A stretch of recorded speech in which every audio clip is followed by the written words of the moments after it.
بسم اللہ الرحمن الرحیم۔ گزشتہ خطبہ میں حضور انور عید اللہ تعالیٰ بن عزیز نے جماعت کو صبر و تحمل کی تلقین فرمائی، تو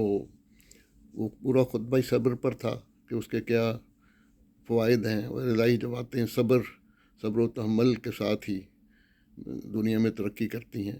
اور قربانیاں بھی دیتی ہیں اور ترقی بھی کرتی ہیں۔ تو خاکسار نے حضور کے اس خطبہ کی روشنی میں دو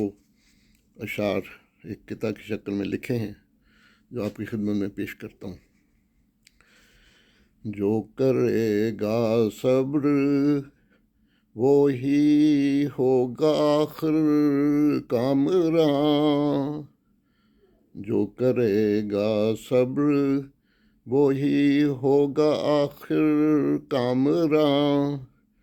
اپنے مولا کی بشارت سے وہ ہوگا شادماں، اپنے مولا کی بشارت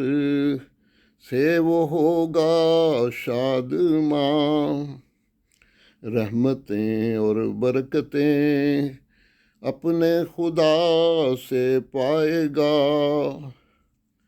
رحمتیں اور برکتیں اپنے خدا سے پائے گا، اس کے دشمن سارے بن جائیں گے عبرت کا نشان، اس کے دشمن سارے بن جائیں گے اس کے دشمن سارے بن جائیں گے عبرت کا نشان، جو کرے گا صبر وہی ہوگا آخر کامراں، اپنے مولا کی بشارت سے وہ ہوگا شادماں۔